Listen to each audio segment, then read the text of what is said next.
Hey, good morning, good afternoon, or even good evening, depending on where you are in the world. Mark Lampkin here, your brother from another mother. I'm still alive and kicking.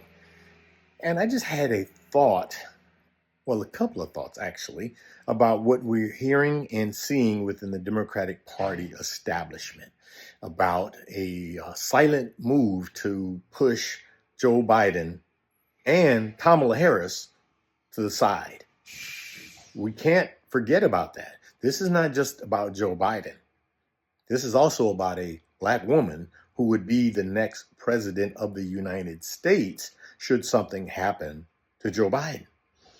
So imagine if Joe Biden wins and in 2026 decides to step down. Now, Kamala Harris is the first black female president of these United States of America.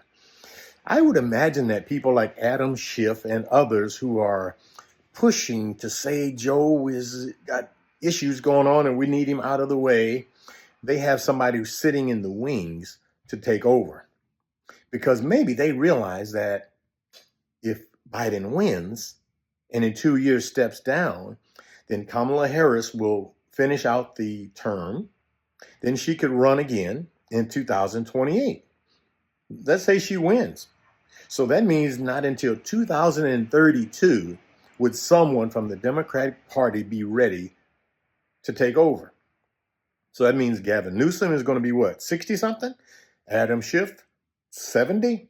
Man, too old.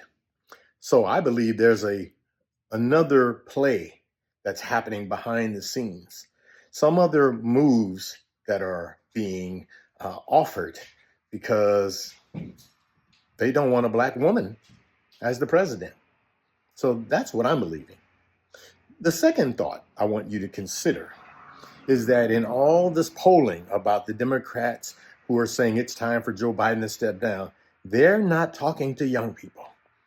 They're not talking to the people who are just now eligible to vote, who are now ready to make their move and take a position against fascism, against the movement by Trump and his acolytes to squash the LGBT community, to squash women's rights to govern their own bodies, to demonize people of color. No, these young people ain't having that. They are not having it. So the Democratic Party needs to stop with this mess. They need to listen to the people. And that means all of us, not just those moneyed interests and not those who've had the microphone thrust in front of them for the last 15 years. So Nancy Pelosi, Adam Schiff, all of you guys, sit down. It's time for others to step up and be a part of the leadership of the Democratic Party. Yeah, it's a new day, y'all. Peace.